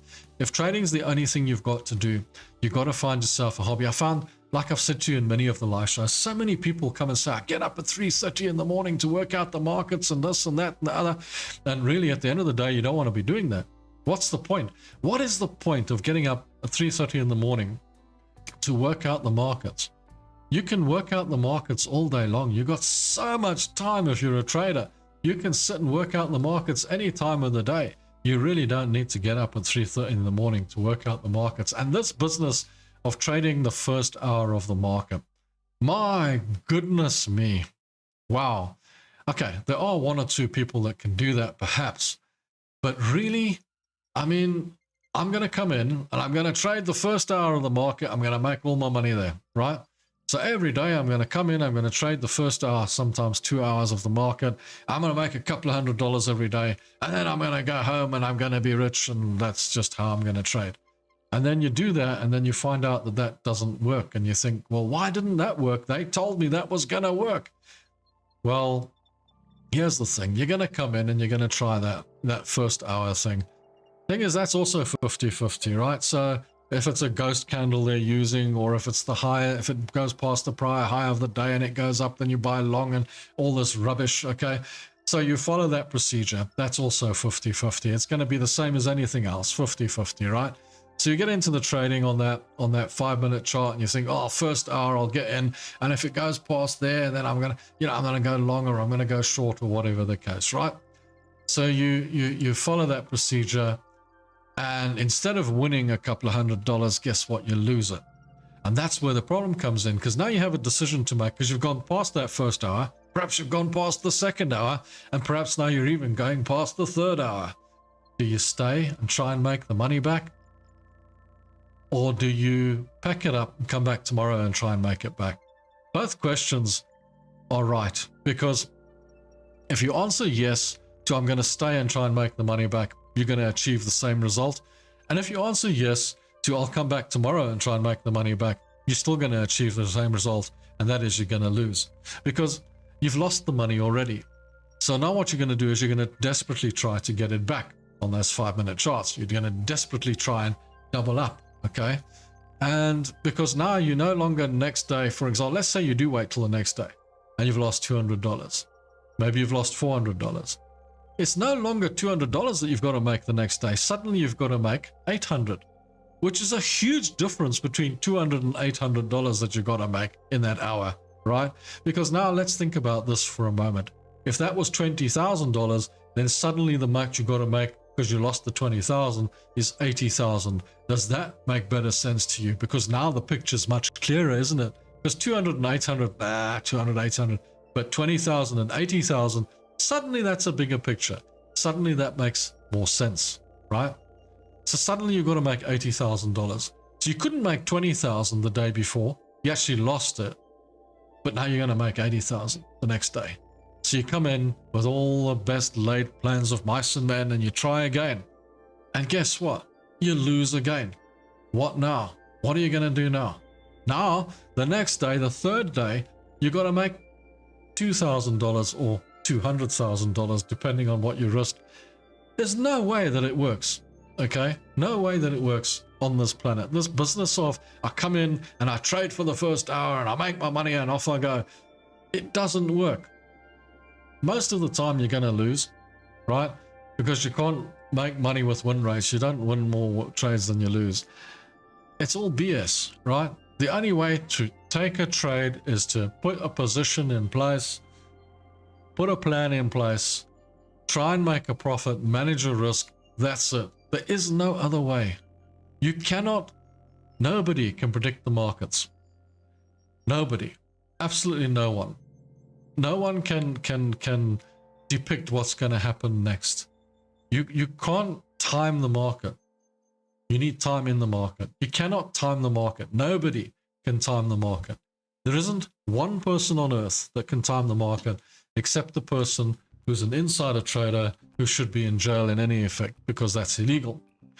So, like I said before, if I could travel a week into the future, 2 weeks into the future, I could come back And I could make billions overnight because I would know exactly where the markets are going, wouldn't I? But nobody can do that. Nobody can actually do that. So most of your millionaires, billionaires in trading, okay, most of your big money is done through traders who understand that it's time in the market. It's done by people who understand that you have to invest in the market. Those are the people that make the big money. You can make a living trading, obviously. That's clear to everyone. If you know what you're doing and you do it properly and you swing trade it, you can trade the market and you can make a decent living out of it. Investing will make you wealthy if you were invested. If you were a Warren Buffett and you did it right. Warren Buffett doesn't trade. He doesn't sit and trade markets. You know what he does? He buys shares on a regular basis, and that's how he makes his money. Okay? So understand that about the markets, and you'll be one step ahead of everyone else. Okay? Day trading currencies, the broker's dream. Yeah, it is the broker's dream. Totally, it's the broker's dream. Of course it's the broker's dream, because he's going to make so much money out of you. Why do you think that prop firms, funded accounts, are so happy to let you keep on purchasing new accounts off of them? And they're not even legally, as far as I'm concerned, connected to the market. Like I said to you, I used to think that they had a situation where you were trading with other people's money and making a profit from them. That's not the case. They make their money literally out of the people buying the accounts, because they know that 90% of the people that take on their accounts will lose. They know they're not going to have to pay out. They're not going to have to pay out because only a couple of people will make some of the money. The rest will break even. They're not going to have to pay out big money, because 90% of the people are going to throw money in. And they're going to keep on repurchasing accounts, repurchasing accounts, repurchasing accounts, thousands upon thousands of dollars coming into them. They don't have to pay out because you all lose. They know this. They know how the system works. It's rigged. It's not rigged against you, but it's, you know, that they know it's against you. They know that you're going to mess it up. They know you're going to lose, because that's how trading works. So if the percentages work like that, it just makes perfect sense what they're doing. They're taking your money. That's all they're doing. So you can make money in the markets. You can make a profit in the markets, but you have to do it right. So the only way to do it is the way I've told you guys over and over again, and that's how the pros do it. The proper pros do it this way. They lose less. They make more. They follow their winners. They work with their winners. They hang on to the winning trades. And they dump the losing trades as quickly as they possibly can. That's how they make their money. That's how you can make your money. If you follow their liquidity, that's how you can make your money. They don't have stop loss, because they can't have stop loss, because they have too much invested in any one trade. So they can't run with a stop loss. So what they do is they move the markets. What you do is you run off their back, but you need a stop loss because they're moving the markets around and you don't have enough money to stay in the market. You don't have deep enough pockets. Okay, well, at least I don't think so. Some of you might have. I don't know. Maybe you're rich. Mostly min reversion with longer term trend. Okay, when I switch to daily, weekly trading, very wide stops, too much must be. Day trading currencies, the broker's dream. The New York Stock Exchange opening is very tricky to trade. Can make money in a hurry, but have to remember it is mostly the big money trying to generate liquidity so they can get short or long. And that's the difficulty, Miguel. Think about it for a moment. They're creating liquidity. The big guys are in there creating liquidity, moving a market up and down. But before that market opens, before you've got access to it, before you've got in there, they know. They know which way they're going. They know which way they're pushing that market. They're already trading before you are. So you've got no chance trading against 95% of the market. All you can do is go with the flow. And this business of the first hour, go with the flow, I know what I'm doing. Most of you don't. Trump knows. I like that answer. Of course he does. Of course Trumpy knows. He's the only one that's actually going to know, isn't he? He's the one that's going to know. Yeah, no, totally. I get it. I get it. But I wish I knew. That would be great. But I don't. So the only thing I can do is trade with the liquidity and follow the liquidity. That's the only thing I can do. I can't do anything else. So for me, I mean, for example, that's why I pick trades like this JPY, because I know what fundamentally what they do. So for example, some of you guys said here, you trade with the average true range, and the average true range works a bit like a magnet, right? But the JPY works along a similar scenario. I know that the 150 level is a magnet for the JPY, and at some stage or another, somewhere down the line, it'll come back down to that. And if it goes below that, down to the 130s and the 140s, I know that it's still a magnet, and at some stage or another, it's going to come back up to that. It always does that, and that's what I work with. I work with that because it's experience and knowledge that I have in the market. So when I'm trading, I know where those levels are. Oil, I know that it trades between 70 and 80. I know that it trades between 60 and 100 effectively if I widen it out. So I know where its levels are. I know what it likes to trade within. So I know when it's at 90, there's a good chance it'll come down to 60, could go up to 120 at any one stage. But I just have to determine what's happening in the world at any one time. That's going to make my decision on how to trade oil. But I've got my picture on where oil trades. The ones that you're looking at differently are like the indexes, for example, S&P 500. For a long time, it traded in the 2000s, then it trades in the 3000s, then it trades in the 4000s.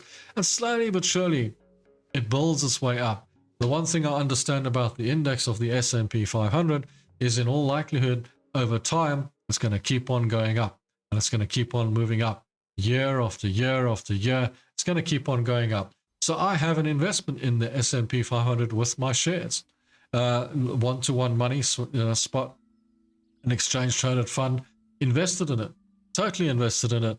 You buy it, you set and forget it, and you leave it, and it makes you money over time. If you want to trade it, you just know you're going to trade it. If you trade it to the long side, you're probably going to do quite well.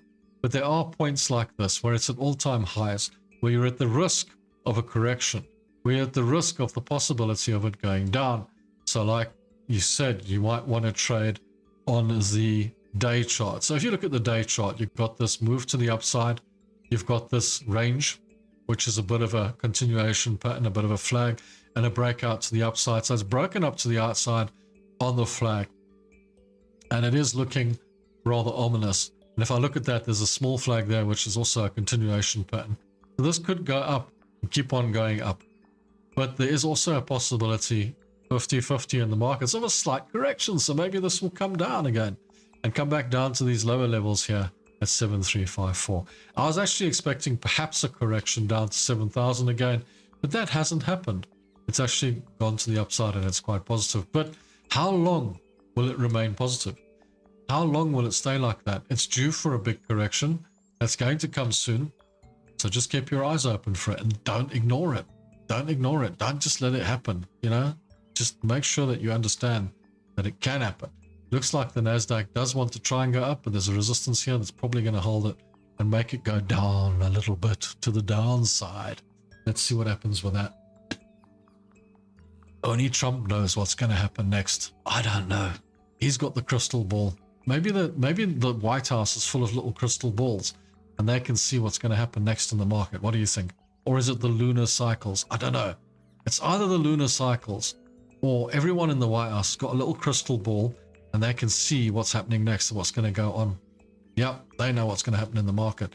You and I, we got no idea, mate. We got no idea. We can just look at the charts and hope for the best. But yeah, no, look, having all kinds of indicators in your chart is not going to make it better for you. It's not going to make it easier. Keep it simple. Keep it with support and resistance and you'll be okay. Keep the support and resistance going and you'll be just fine. You'll be just fine. And that'll make you all the money. The Fed should be increasing interest rates, but they're dragging their feet. Did you notice last time they were supposed to increase the interest rates, but they did not? They didn't. But, you know, that's another thing that we hang our hats on. We hang our hats on, they're going to increase the interest rates, they're going to do this, they're going to do that. And there's jobs figures this and CPI data that. Look at the bigger picture in the world and look at what's happening and what they do. And that's up to them. They actually move markets around with this kind of stuff. Now, what they're doing is they're messing around with currencies. For example, Japanese yen US dollar, all of them. And the whole issue here is that if they move money into the market, then they weaken the currency. If they move money out of the market, they strengthen the currency. And it depends how they want the currency to react and where they want the currency to be and how they want inflation to go. Now, inflation is important because it's important to the people in the street. At the end of the day, those people have to survive. So they've got to make sure that the person in the street can still buy food one way or another, even if it's not easy. But that's why they increase and decrease interest rates at the end of the day. It's not to make your market go up or down, that's for sure. Yeah, they are holding the yen up as well. They are definitely doing the yen thing. So they've got their buddies with Japan. So they gotta do something there. So I got a feeling that that's got something to do with it as well. The whole idea behind it is also to make sure the yen doesn't collapse. And it's balancing the books and what have you. One of the big problems in the world is around the world too many currencies are pegged to the US dollar. In respect of, that's just it. People are living on the US dollar. And the US dollar is built on fresh air, effectively. It used to be pegged to gold, and it's not. There's no gold standard. It's basically based on the US asset and liability value. Now, many years ago, before I think it was Gaddafi or something was assassinated, he wanted the whole of Africa to separate from the US dollar and peg the one African currency to the gold standard, because we had a lot of gold. We have a lot of gold in Africa. And then he died, so that went by the wayside. Who knows why? But yeah, that was the idea behind it, break away from the US dollar.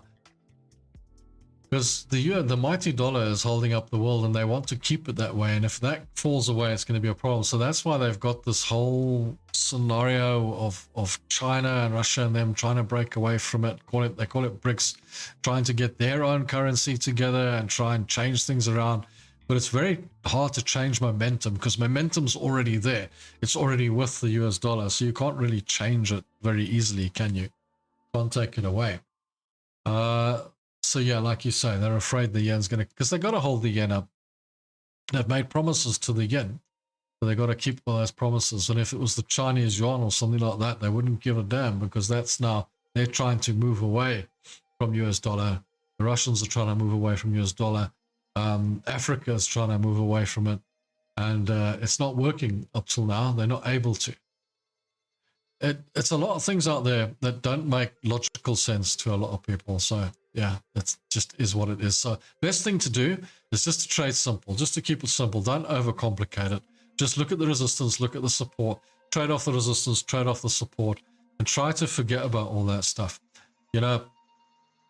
When you sit and wait, they're gonna increase interest rates. They're gonna increase interest rates. So now you're waiting for that decision, that Fed decision to come around and say, we've increased the interest rates. Now the markets are going to explode. Well, no, they're not. They're going to explode for 5 minutes or 15 minutes, and then they're just going to go back to where they were, because they're not going to make that much difference, are they? Because you increase the interest rate by 25 basis points, okay? 0.25%, right? So this is going to change the world. It's going to move the world around. What they've actually done is just moved money around in the market. That's all they've done. And strengthened the currency a bit, or whatever the case. Not a lot. And only for a few moments, and then everybody realizes, well, it's not going to change that much, is it? Not really, just a little bit. And then everybody just goes back to normal again. Yeah. Okay, if anyone would trust another arrangement so much, those governments would embezzle it all and hide it in their couches. I must flee. See you next time. Enjoy your fleeing, and I'll see you next time. See you on Thursday, as another live show will erupt on Thursday afternoon, and we'll be back with more of the stuff that we talk about every Tuesday and every Thursday. It's fun though. I love talking about it, don't you? I think it's great. We need to talk about it. Everybody needs to talk about it. Everybody actually needs to discuss the things that are going on in the world at the moment, the things that are happening that are causing all these issues. Come on, let's be fair. It's good to understand as well that when you're trading, you don't have to hone in onto these smaller news items that happen every week. I used to do that every single week, Wednesday, Thursday, Friday, waiting for all these figures. When the figures come out, I think I know which way the markets are going, and I'm jumping in there. Yeah, the market's going to go that way because that happened, and then it doesn't. It goes the other way, and you wonder why. And they make all these adjustments to the news after you've traded in that 15 minutes when you really shouldn't have traded. You should have just stayed out of the market, stayed away from it as much as you possibly could, because that would have been better. If you're all here, make sure you've liked the video, by the way. Ha! And for those of you that haven't subscribed yet, but I think all of you have, make sure you have. But yeah, that is so interesting when you sit and wait for that jobs figures, non-farm payrolls and jobs figures and CPI data and interest rate changes. And you're sitting there on the edge of your seat knowing that, which way am I going to go? I mean, I had situations in the past where my heart rate actually went up waiting for that decision. Sitting watching the news. I used to have screens all over the place and monitors. Wow, I was an idiot. And I'd sit there and they were about to announce the result and my heart was going, you know, I'm going to trade now. I stopped all that long ago. I don't even watch the news much anymore. I just leave it. I check what's happening in the morning and I live with it and I go with it. I learned a lot over the years, I must say. I learned a hell of a lot over the years. It's nice these days because we have, like, for example, YouTube and places where you can go and find things out. Back then, we didn't really have much of that. My main source of information really did come from Bloomberg, CNBC, and stuff like that 20 years ago, whatever the case. It was all, that's where all the information came from. I mean, there wasn't, I mean, YouTube was nothing back then. And nobody was really teaching you anything. You just had to figure it out for yourself. I actually learned a lot from the pros and the institutional traders that used to be interviewed in the evenings. I used to sit and watch the evening, you know, after the day's trading and whatnot, and they would sit and talk about trading and how they trade and all the rest of it. They had a few wonderful little shows that you could sit and watch and learn from. And that I learned a lot from those people on those channels, on those news things, where they were doing things and whatnot. I actually picked up a lot of my trading from that.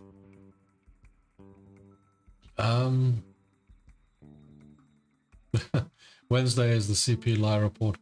Yeah, no, it's always, there's always something, isn't there? There's always something. There's always these little reports that come out and little things, and I think it kind of deflects as well. What you've got to be careful as well, if you're sitting watching the news, Bloomberg, CNBC, whatever, all these, I'm just using those two because they're stuck in my head. But you're sitting watching the news and you're sitting watching these people talk and they're going on and they're going on and they're going on. But if you listen carefully, they're battering into your head. They're saying, go long on the S&P, go long on the S&P, go long on the S&P. By the end of that whole chat or that they were going on about and all they're talking about all the shares and all the things going up and down and whatnot, your brain has clicked into, I must go long on the S&P. So what do? You go to your charts and you click and you go long because you know that's what it's been battered into your head for the last half an hour or whatever you've been watching the news, and then it goes short. That's weird, isn't it? But that's basically what happens when you sit watching those news channels all day. You sit watching those news channels all day and they just batter into your head, batter into your head, batter into your head, batter into your head. And you end up believing what you're seeing. You end up believing what you're hearing. And it just keeps on rolling and rolling and rolling. Whether they do it deliberately or not, I don't know. Or if it's just their point of view because they're journalists or whatever, speaking or whatever the case. I just learned many, many years ago, Rob, do yourself a favor, switch the TV off, forget about that. Because it's just swaying your decision all the time. It's a bit like sitting watching the charts. You know, like I said to you, don't sit and watch the charts. Because when you're sitting watching the charts, you're watching that last little thing, and that last little thing is enticing you to get in and out of your trades too quickly. It's enticing you to jump in and out of the trades. This last little bit on the end here is saying to you, buy me, sell me, buy me, sell me. Whereas you should be looking at the whole chart. And it's the same when you sit watching the news. You sit watching every little movement, every little bit of news, and they've even got the charts in the background going up and down on like tick charts, you know, like 1 second charts going up and down, and you're thinking, you know, and then they've got the S&P and the indexes and the NASDAQ and all that going, and they're running on the figures on the side going up and down and showing arrows down and showing arrows up. Drives you insane, doesn't it?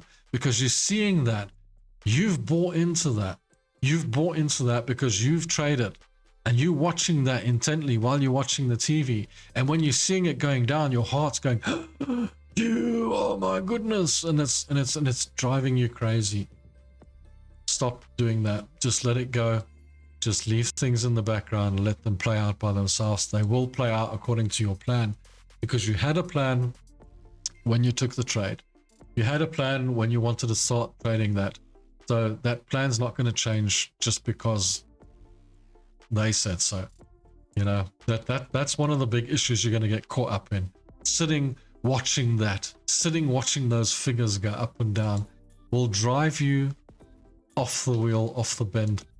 And I know the feeling, because I mean, I've had my heart rate going fast because of these things, because of sitting watching these people, watching these things happen, you know. And then they sit, and it's ticking down to CPI data, or it's ticking down to something, or it's ticking down to a jobs figure or something. And it's like, this is going to happen, that's going to happen. They're all talking about what's going to happen next. And you're waiting for it. You're waiting for it intently. I mean, your heart's pounding. You're like, oh, what's going to happen now? And there's the S&P showing, and it's got a big ground red down arrow on it, or it's going up before the news. And as the news breaks, it comes tumbling down.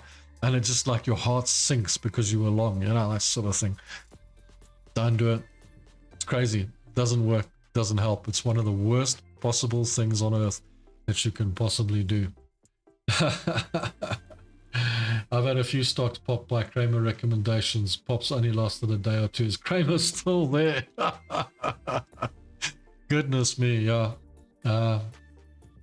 Yeah, no, it's kind of insane when I think about it, all the stuff that goes on in the background, all the things I've done, all the things I've got myself tied up in and caught up in and whatnot. And believe me, when I walked away from it, when I walked away from all that news, when I walked away from all that rubbish, and I just cleaned up my charts, and I just put a clean chart up, I said, you know what, I'm just going to go back to the basics, and I'm just going to trade off the resistance, trade off the support. That's it. And I'm going to take a trade, I'm going to manage it.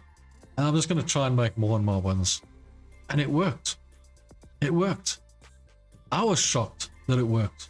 I sat there and I thought, this works. I'm not listening to the news. I'm not worried about what's going on. I'm not stressing every Wednesday, Thursday, and Friday. Monday and Tuesday is not that important. And I thought to myself, how is this working? How is this possibly working? Well, this was a long time ago. I just carried on doing that, and then I just took more and more and more and more off the charts, completely off. I mean, all my charts used to have the volume profile on. That was what was left. I thought, well, I don't even need that. Took it off, threw it away, completely waste of time, completely gone. And I just trade on probability now. So much easier. So guys, it's been great. It's been fun having you here today. We've had loads and loads and loads and loads of fun as usual. And please get your questions together, get your charts together, and come back on Thursday for another fantastic live show with me. We'll enjoy ourselves, we'll have a bit more fun, and we'll see how the markets are going on Thursday and see if they're making us loads and loads of money. But until that time, please make lots of money. Don't stress about the news. Don't get stressed and caught up in all the rubbish, and just keep it simple. Keep it as simple as you possibly can. And I'll see you guys all back here on Thursday afternoon. Thanks for joining me today. Thanks for keeping me company. Thanks for listening to all my BS. I'll speak to you again on Thursday. Till next time. Cheers. Ciao. Bye.